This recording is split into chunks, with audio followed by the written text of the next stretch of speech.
नमस्कार दोस्तों। स्वागत है आप सभी का मेरी कहानियों में। मैं हूं शिखा और एक बार फिर से आपके लिए लेकर आई हूं एक नई कहानी और उम्मीद करती हूं कि ये कहानी भी बाकी कहानियों की तरह आपको बेहद पसंद आएगी और आप पहले की तरह अपना प्यार और सपोर्ट मेरी वीडियोस पर बनाए रखेंगे। कहानी पसंद आए तो चैनल को सब्सक्राइब करना मत भूलिएगा। तो चलिए अपनी आज की कहानी शुरू करते हैं। संविदा की जिद के आगे सात्विक ने हार जरूर मान ली थी, लेकिन उम्मीद नहीं छोड़ी थी। उसे पूरा विश्वास था कि संविदा की माँ रमा देवी यानी कि उसकी सास संविदा को समझाएंगी तो वह ज़रूर मान जाएगी। यही उम्मीद लगाकर उसने अपनी सारी बात रमा देवी को बता दी थी। इसके बाद रविवार को जब संविदा माँ से मिलने आई तो रमा देवी ने उसे पास बिठाकर सिर पर हाथ फेरते हुए कहा, संविदा बेटा, यह मैं क्या सुन रही हूँ? आपने क्या सुना मम्मी? संविदा ने हैरानी से पूछा। यही कि तू गर्भपात कराना चाहती है। मम्मी, आपको कैसे पता चला कि मैं गर्भवती हूँ और गर्भपात कराना चाहती हूँ? लगता है बात आपको सात्विक ने बताई है। उनके पेट में भी कोई बात नहीं पचती। बेटा, सात्विक ने बताकर कुछ गलत तो नहीं किया। वह जो कह रहा है ठीक ही कह रहा है। बेटा, माँ बनना औरत के लिए बड़े गर्व की बात होती है। तुम्हारे लिए तो ये गर्व की बात है कि तुम्हें ये मौका मिल रहा है और तुम हो कि गर्भ नष्ट कराने की बात कर रही हो। मम्मी, जीवन में बच्चा पैदा करना ही गर्व की बात नहीं होती है। अभी तो मुझे बहुत कुछ करना है। हमारा नया नया कारोबार है, इसे जमाना ही नहीं बल्कि और आगे बढ़ाना है। बच्चा पैदा करने से पहले उसके भविष्य के लिए बहुत कुछ करना है। बच्चा तो बाद में भी हो जाएगा। अभी बच्चा होता है तो उसकी वजह से कम 2 साल मुझे घर में रहना होगा। मैं ऑफिस नहीं जा पाऊंगी। आपको पता नहीं मैं कितना काम करती हूँ। मेरा काम कौन करेगा? मैं अभी रुकना नहीं चाहती। धीरज रखो बेटा, तुम्हारा कारोबार चल निकला है। जो कमाई है वह भी कम नहीं है। बच्चे के जन्म के बाद तुम ऑफिस नहीं जाओगी तो काम रुकने वाला नहीं है। सात्विक है, मैनेजर है, बाकी का स्टाफ काम देख लेगा। ये तुम्हारे मन का भ्रम है कि तुम्हारी वजह से काम का नुकसान होगा। बच्चा थोड़ा बड़ा हो जाएगा तो तुम उसे मेरे पास छोड़कर ऑफिस जा सकती हो। इसलिए बच्चा होने दो। गर्भपात कराने की ज़रूरत नहीं है। तुम्हारे सास ससुर होते तो मुझे ये सब कहने की ज़रूरत ना पड़ती। वे तुम्हें ऐसा ना करने देते। लेकिन मम्मी, देखो बेटा, यह तुम्हारी संतान है। तुम बड़ी और समझदार हो। तुम्हारे पापा के गुजर जाने के बाद मैंने तुम भाई बहन को कभी किसी काम के लिए रोका टोका नहीं। अपनी इच्छा तुम पर नहीं थोपी। तुम दोनों को अपने हिसाब से जीने की स्वतंत्रता दी। मम्मी, हमने उसका दुरुपयोग भी तो नहीं किया? हाँ, दुरुपयोग तो नहीं किया, लेकिन अगर तुम लोग कोई काम गलत करते हो तो उसके बारे में समझाना मेरा फ़र्ज़ बनता है ना? बाकी अंतिम निर्णय तो तुम लोगों को ही करना है। अब अपने भैया भाभी को ही देख लो, एक बच्चे के लिए तरस रहे हैं। कितना परेशान है दोनों। अनाथ आश्रम से बच्चा गोद लेना चाहते हैं, पर राजन की सास इसके लिए राज़ी नहीं है। वैसे तो वे राजन को बहुत मानती हैं, उसकी हर बात का सम्मान करती हैं, लेकिन जब भी अनाथ आश्रम से बच्चा गोद लेने की बात चलती है, सुधाजी साफ मना कर देती हैं। माँ के कहने पर रीता ने 2 बार टेस्ट ट्यूब बेबी के लिए भी कोशिश की, लेकिन सब बेकार गया। बेटा राजन बचपन से ही सीधा, सरल और संतोषी स्वभाव का था, जबकि संविदा महत्वाकांक्षी और जिद्दी स्वभाव की थी। ऐसी लाडली होने की वजह से हो गई थी, लेकिन पढ़ाई में दोनों बहुत होशियार थे। शायद इसलिए माँ और भाई संविदा की जिद को चला रहे थे। पढ़ाई के दौरान ही राजन को रीता से प्यार हो गया तो रमा देवी ने रीता से उसकी शादी कर दी। रीता ने अपनी ओर से राजन के सामने प्रेम का प्रस्ताव रखा था। शायद राजन का स्वभाव उसे पसंद आ गया था। रीता के पिता बहुत बड़े कारोबारी थे। नोएडा में उनकी 3 फैक्ट्रियाँ थीं। वह माँ बाप की इकलौती संतान थी। उसे किसी चीज़ की कमी तो थी नहीं, बस एक अच्छे जीवन साथी की ज़रूरत थी। राजन उसकी जाति बिरादरी का पढ़ा लिखा संस्कारी लड़का था, इसलिए घर वालों ने भी ऐतराज़ नहीं किया और रीता की शादी राजन से कर दी। शादी के बाद राजन ससुराल में रहने लगा, लेकिन ऑफिस जाते और घर लौटते समय वह माँ से मिलने ज़रूर जाता था। हर रविवार को रीता भी राजन के साथ सास से मिलने आती थी। इस तरह रमा देवी अपने दोनों बच्चों की तरफ से बेफिक्र थी। भाई की तरह संविदा ने भी सात्विक से प्रेम विवाह किया। सात्विक पहले नौकरी करता था, उसे 6 अंकों में वेतन मिलता था। उसे भी किसी चीज़ की कमी नहीं थी। 3 बेडरूम का फ्लैट था, गाड़ी थी, पिता काफ़ी पैसा और प्रॉपर्टी छोड़ गए थे। वे सरकारी अफसर थे। कुछ समय पहले ही उनकी मौत हुई थी। उनकी मौत के 6 महीने बाद ही सात्विक की माँ की भी मौत हो गई थी। उसके बाद संविदा और सात्विक ही रह गए थे। सात्विक का कोई भाई बहन नहीं था। संविदा भी पहले नौकरी करती थी। उसे भी 6 अंकों में वेतन मिलता था। इस तरह पति पत्नी अच्छी कमाई कर रहे थे, लेकिन संविदा को इसमें संतोष नहीं था।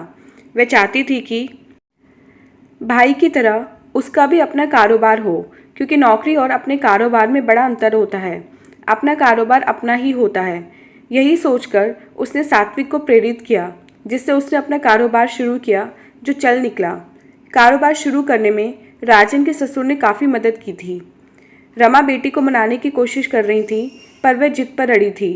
रमा ने उसे मनाने के लिए अपनी बहू रीता को बुलाया था, लेकिन वह अभी तक नहीं आई थी। वह क्यों नहीं आई, यह जानने के लिए रमा देवी फ़ोन करने जा ही रही थी कि तभी डोरबेल बजी। रीता अकेली आई थी। राजन किसी ज़रूरी काम से बाहर गया था। संविदा भैया भाभी की बात जल्दी से नहीं टालती थी। वह अपनी भाभी को बहुत प्यार करती थी। रीता भी उसे छोटी बहन की तरह मानती थी। संविदा ने भाभी को देखा तो दौड़कर गले लग गई।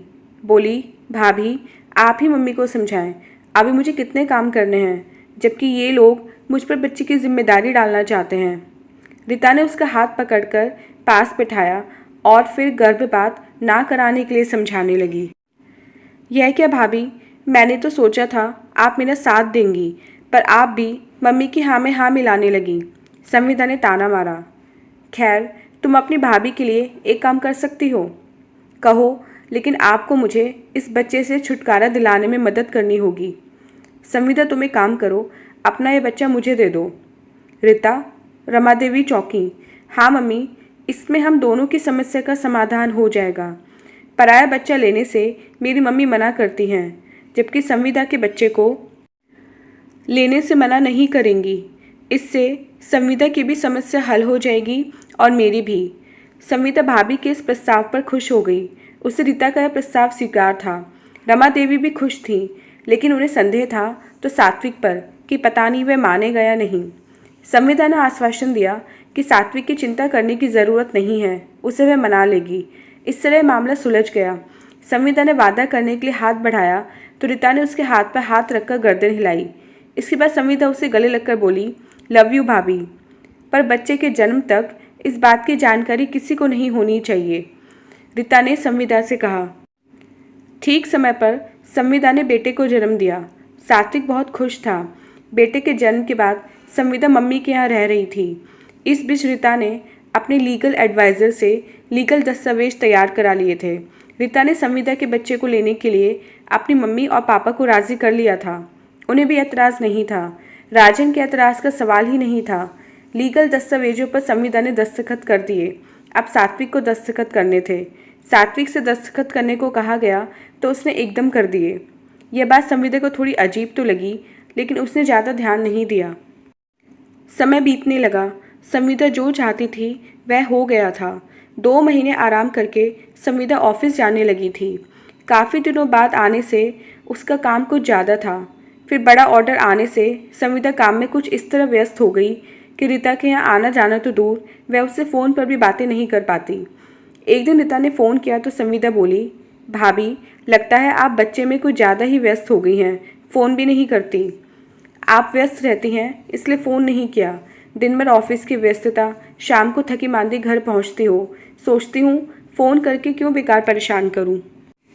भाभी इसमें परेशान करने वाली क्या बात हुई? अरे आप कभी भी फ़ोन कर सकती हैं।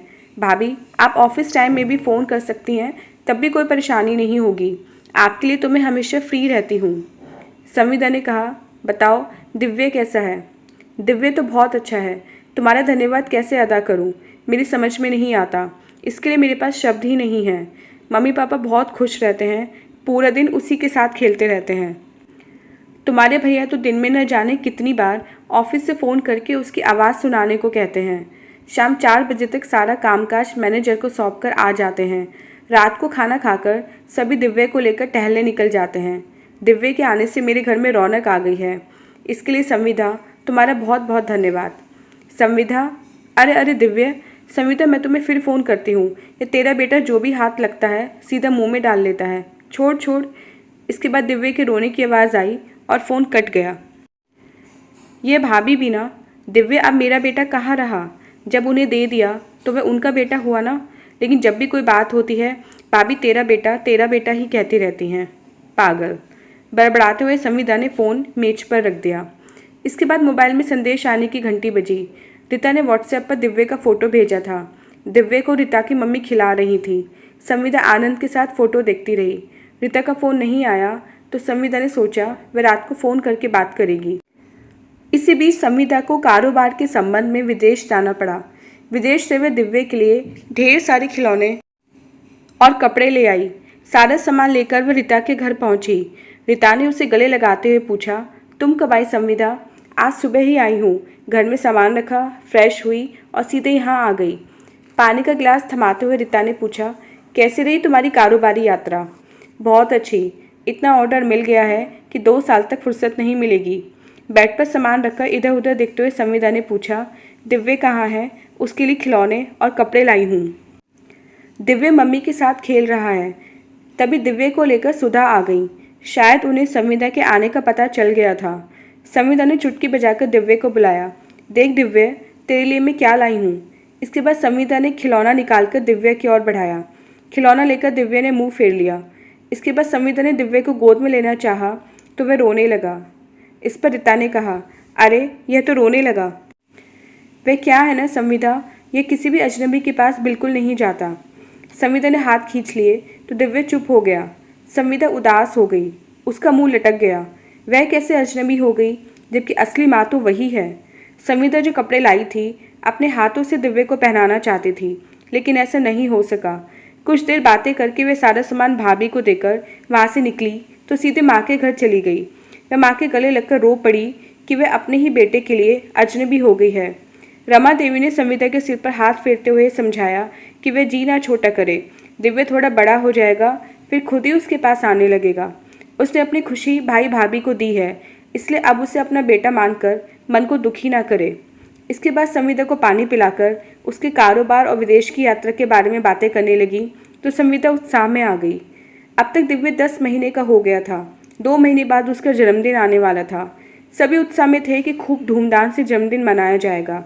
जन्मदिन मनाने में मदद के लिए संविदा को भी एक दिन पहले आने को कह दिया था। जब भी रीता और संविदा की बात होती थी, रीता ये बात याद दिलाना नहीं भूलती थी। संविदा भी बहुत खुश थी। उस दिन मीटिंग खत्म होने के बाद संविदा ने मोबाइल देखा तो रीता की 10 मिस्ड कॉल्स थी। इतनी ज़्यादा मिस्ड कॉल्स, कहीं मम्मी? उसके मन में किसी अनहोनी की आशंका हुई। संविदा ने तुरंत रीता को फ़ोन किया। दूसरी ओर से रीता के रोने की आवाज़ आई। रोते हुए उसने कहा, कहाँ थी तुम? कितने फ़ोन किए? तुमने फ़ोन क्यों नहीं उठाया? मीटिंग में थी। ऐसा कौन सा ज़रूरी काम था जो इतने सारे फ़ोन कर दिए? दिव्य को अस्पताल में भर्ती कराया है, रीता ने कहा। संविदा ने तुरंत फ़ोन काटा और सीधे अस्पताल जा पहुंची। दिव्य तमाम नलियों से घिरा स्पेशल रूम में बेड पर लेटा था। नर्स उसकी देखभाल में लगी थी। डॉक्टर भी खड़े थे। वह अंदर जाने लगी तो रीता ने रोका। डॉक्टर ने अंदर जाने से मना किया है। क्या हुआ है दिव्य को? संविदा ने पूछा। कई दिनों से बुखार था। फैमिली डॉक्टर से दवा ले रही थी, लेकिन बुखार उतर ही नहीं रहा था। आज यहाँ ले आई तो भर्ती कर लिया। अब ठीक है, चिंता की कोई बात नहीं है। संविदा सोचने लगी, इतने दिनों से बुखार था, राजन ने ध्यान नहीं दिया। यह इनका अपना बेटा तो है नहीं, इसलिए ध्यान नहीं दिया। खुद पैदा किया होता तो ममता होती। मेरा बच्चा है ना, इसलिए इतनी लापरवाह रही। आज कुछ हो जाता तो? संविदा ने सारे काम मैनेजर को समझा दिए और खुद अस्पताल में रुक गई बेटे की देखभाल के लिए। रीता ने उससे बहुत कहा कि वह घर जाए, दिव्य की देखभाल वह कर लेगी, पर संविदा नहीं गई। उसकी जिद के आगे रीता को झुकना पड़ा। अगले दिन किसी ज़रूरी काम से संविदा को ऑफिस जाना पड़ा। वह ऑफिस से लौटी तो देखा रीता दिव्य के कमरे से निकल रही थी। संविदा ने इस बारे में डॉक्टर से पूछा तो उसने कहा, माँ को तो अंदर जाना ही पड़ेगा, बिना माँ के बच्चा कहाँ रह सकता है। संविदा का मुंह उतर गया। माँ वह थी, अब उसका स्थान किसी दूसरे ने ले लिया था। वह दिव्य को देख तो पाती थी, लेकिन बीमार बेटे को गोद में नहीं ले पाती थी। इसी तरह 2 दिन बीत गए। रोजाना शाम को सात्विक भी अस्पताल आता था। रीता भी संविदा से निश्चित रहने को कहती थी, लेकिन वह निश्चित नहीं थी। अब वह दिव्य को पल भर के लिए भी आंखों से ओझल नहीं होने देना चाहती थी। 5वें दिन डॉक्टर ने दिव्य को घर ले जाने के लिए कह दिया। सभी रमा देवी के घर इकट्ठा थे। संविदा ने दिव्य को गोद में लेकर कहा, मैंने इसे जन्म दिया है, इसलिए यह मेरा बेटा है, यह मेरे साथ रहेगा। तुम्हारा बेटा कैसे है? मैंने इसे गोद लिया है, रीता ने तल्खी से कहा। तुम इसे कैसे ले जा सकती हो? कुछ भी हो, अब मैं दिव्य को तुम्हें नहीं दे सकती। तुम उसकी ठीक से देखभाल नहीं कर सकी। बिना देखभाल के ये इतना बड़ा हो गया। एक बार जो हो गया अब वह दोबारा नहीं हो सकता, ऐसा तो नहीं है? अब तुम्हारा कारोबार कौन देखेगा? इसे दिन में संभालोगी, ऑफिस कौन देखेगा? तुम्हें इस सब की चिंता करने की ज़रूरत नहीं है। कारोबार मैनेजर संभाल लेगा तो ऑफिस सात्विक। मेरे कारोबार और ऑफिस के लिए तुम्हें परेशान होने की ज़रूरत नहीं है। कुछ भी हो, अब मेरा बेटा मेरे पास ही रहेगा। रीता और संविदा को लड़ते देख सब हैरान थे। ननद भौजाई का प्यार पल भर में ख़त्म हो गया था। किसी की समझ में नहीं आ रहा था कोई किसी को क्या कहकर समझाए। रीता ने धमकी दी कि उसके पास दिव्य को गोद लेने के कागज़ हैं, तो संविदा ने कहा कि उन्हीं को लेकर देखती रहना। रीता ने दिव्य को गोद में लेने के लिए हाथ आगे बढ़ाए तो राजन ने उसके हाथ थाम लिए, उसे पकड़कर बाहर लाया और कार में बिठा दिया। रीता रो पड़ी। राजन ने कार बढ़ा दी। राजन ने रीता को चुप कराने की कोशिश नहीं की। रास्ते में रीता के मोबाइल फ़ोन की घंटी बजी। रीता ने आंसू पोंछ फ़ोन रिसीव किया। बहुत बहुत धन्यवाद भाई साहब, मेरी योजना किसी को नहीं बताई, इसके लिए आभार। क्योंकि उस समय संविदा को गर्भपात ना कराने का दबाव डालने के बजाय यह उपाय ज़्यादा अच्छा था, जो सफल भी रहा। राजन ने रीता की ओर देखा। उसकी आंखों में आंसू तो थे, लेकिन चेहरे पर कोई पछतावा नहीं था। तो दोस्तों, ये थी हमारी आज की कहानी। उम्मीद करती हूँ कहानी आपको पसंद आई होगी। मिलते हैं अपनी नेक्स्ट कहानी में।